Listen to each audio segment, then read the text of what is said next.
Nous constatons que dans nos familles, les garçons et les filles ne sont pas élevés de la même façon. Nous ne jugeons pas ce que nos parents ont fait, mais nous voulons que tous les jeunes comprennent que les garçons et les filles ont droit à la même éducation dès le plus jeune âge. Et notre proposition, c'était proposition une journée internationale obligatoire ouverte à tous les jeunes de 18 ans de réflexion et de sensibilisation à l'égalité filles et garçons. Déjà, on va sensibiliser les jeunes mères avant de les poursuivre dans les procédures de grossesse et tout. Elles seront sensibilisées, pas que les mères, aussi les jeunes. Nous aussi, nous sommes des futurs parents de demain. On sera des mères, des pères. Et aussi, on a besoin qu'il y aura ce genre de changement. Et l'inégalité, ça nous fatigue trop. En fait, l'idée serait de profiter du moment de la grossesse pour expliquer aux parents qu'il ne faut pas faire la différence entre les garçons et les filles. Parce qu'après, ça peut ramener des conflits. Et pour qu'on puisse mettre en œuvre cette proposition, nous aimerions nous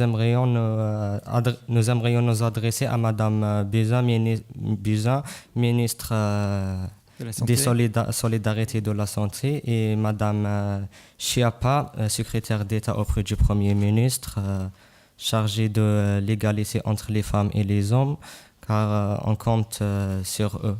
Les résultats qu'on attend de cette proposition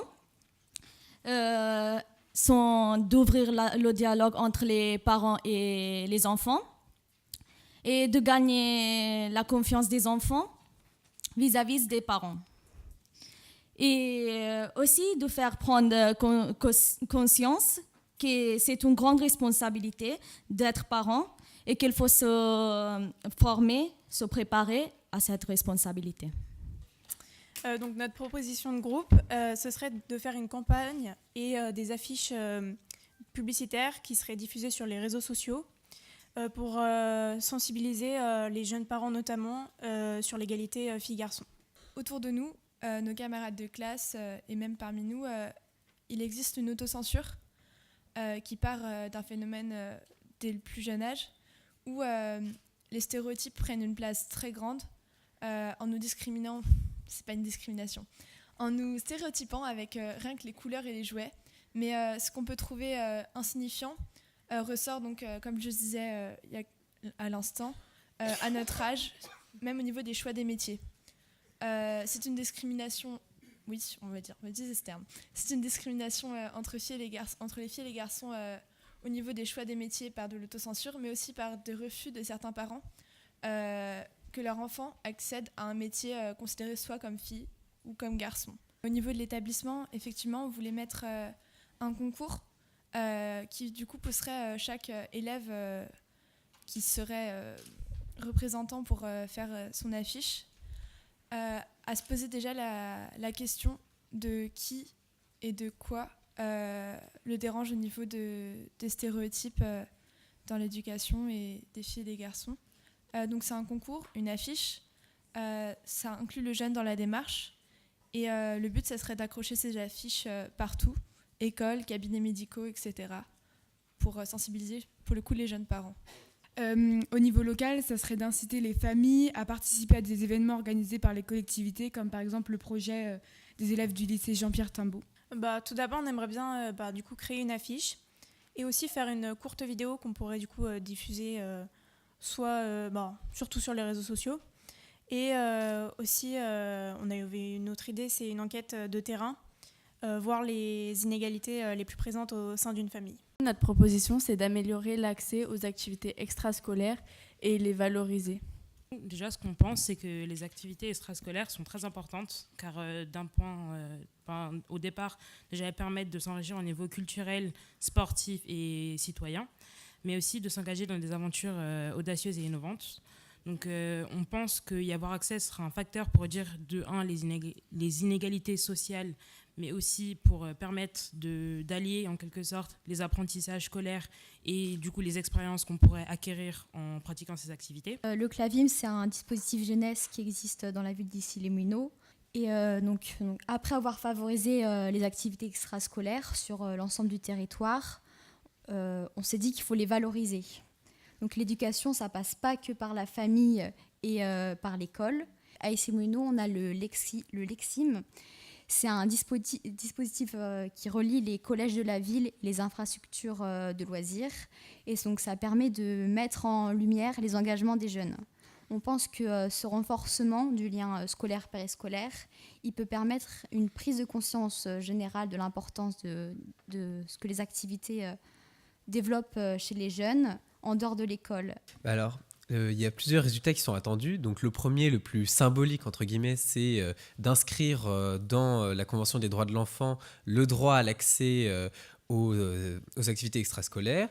Et plus concrètement, c'est de faire en sorte que toutes les communes de France, elles puissent avoir des installations pour accueillir les jeunes. Donc, c'est obliger les communes de France à avoir des structures.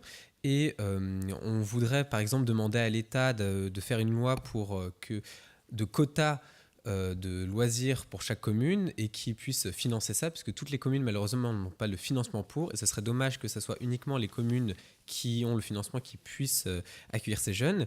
Et après cette étape, donc après le fait que tous les jeunes puissent aller dans ces structures, c'est de mettre en place ce dont vous a parlé ma collègue, c'est le livret de compétences, qui s'applique déjà à Issy-les-Moulineaux et qui pourrait s'appliquer à l'ensemble du territoire pour faire en sorte que tous les jeunes aient ces compétences et tout ce qu'ils peuvent faire. Voilà.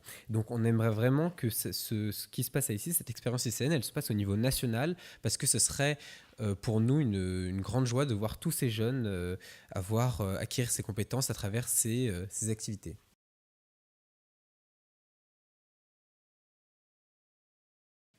C'est pour les dernières personnes qui sont passées, mais vu que pour mettre en place les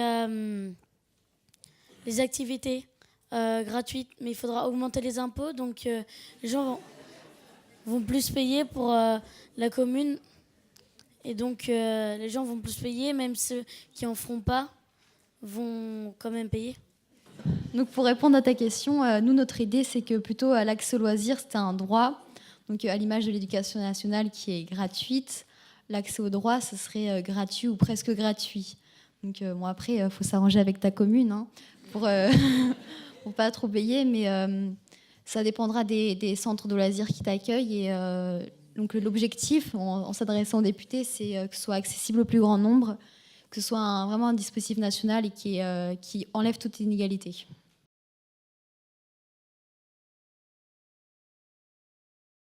Alors, tout d'abord, je voudrais les remercier pour la réflexion qu'ils ont eue. Je tiens à le souligner d'entrée, très, très émerveillée par la réflexion qu'il y a, la maturité aussi que vous avez dans vos propos et dans vos propositions. Alors, je vais faire bref parce que véritablement, aujourd'hui, c'est votre journée. Donc toutes ces propositions sont très intéressantes et très intelligentes. Pour ce qui est de la partie égalité homme-femme, je pense qu'il y a quand même deux sujets qu'on peut regrouper, puisque vous l'avez prise sous l'angle, par exemple, des maternités précoces, parfois. Mais effectivement, il faut peut-être en parler de plus en plus. Il faut faire des campagnes de communication, comme vous l'avez dit très logiquement, pour alerter les adultes, puisque souvent les adultes oublient, comme l'a expliqué tout à l'heure M. Toubon, qu'ils ont été des enfants. Ils oublient qu'il y a des sujets importants à traiter. Donc il faut des campagnes, effectivement. Qu'est-ce que je pourrais dire par rapport à ça ? Oui, il faut vous accompagner. Donc c'est vrai que souvent, ce sont des moyens financiers qui vont manquer, mais ça, on peut les trouver. On peut les trouver auprès de conseils départementaux, par exemple. Enfin, il y a des moyens de trouver les actions pour accompagner. Je trouve très intéressant l'idée de vouloir utiliser les réseaux sociaux, parce que les réseaux sociaux permettent aujourd'hui de faire une communication très rapide aussi, qu'il faut maîtriser quand même souvent. Des vidéos, c'est très intéressant. Des affiches, vous avez réfléchi à plusieurs lieux, vous avez parlé peut-être de cabinets médicaux, c'est très intelligent d'y avoir pensé. Il y a aussi les abribus peut-être aussi qu'il faudrait utiliser. Donc ça, c'est une collaboration avec des sociétés, avec des organismes aussi qu'il faut peut-être trouver, sur lesquels il faut travailler. Vous avez dit beaucoup de choses. Je pense que je vais en oublier. L'exemple de ce qui se passe à Issy-les-Moulineaux aussi, qu'on pourrait peut-être étendre à l'ensemble des communes. Donc ça, il faut une communication aussi vis-à-vis des collectivités territoriales. Donc ça, effectivement, les élus peuvent s'en charger. On peut vous aider par rapport à ça. On peut interpeller les ministres, le ministre de l'Éducation nationale aussi par rapport à ça, tout comme la ministre des Solidarités. Voilà, donc ça, ce sont des 2 premiers points, effectivement, à accompagner. On sera là pour ça. Déjà, merci. L'année dernière, nous étions déjà à cette tribune. Et alors, je dois dire que vous m'avez servi toute l'année. C'est-à-dire que j'ai pu ainsi donner des exemples d'interpellations qui nous avaient été faites l'année dernière. Donc, je vais recommencer cette année. Là, déjà, on a 3 propositions qui sont tout à fait judicieuses, effectivement, et tout à fait intéressantes. Donc voilà, j'ai refait ma moisson. Je pense aussi, ce qui est au-delà même des propositions, c'est ce sur quoi vous avez mis l'accent, sur la confiance, le dialogue, la responsabilisation, le fait qu'être parent, c'est quand même pas évident et que ça s'apprend d'une certaine façon et que ça se prépare. Et ça, je pense que c'est des éléments totalement indispensables parce qu'on n'en a pas toujours conscience. Quand je dis conscience, déjà individuellement, conscience selon son âge, et puis même à un niveau après de responsabilité, on a tendance parfois à oublier parce qu'on voit les choses de trop loin aussi ou de façon trop macro. Donc là, les 3 propositions que vous faites sont effectivement assez concrètes. Alors, sur la campagne d'information, c'est vrai, télé, c'est très cher. Là, on s'est renseigné, un passage télé, pour vous donner un exemple, un passage télé à 1 heure de grande écoute, c'est au minimum entre 200 000 et 300 000 euros, pour moins de 2 minutes. Donc, voilà, ça donne une idée.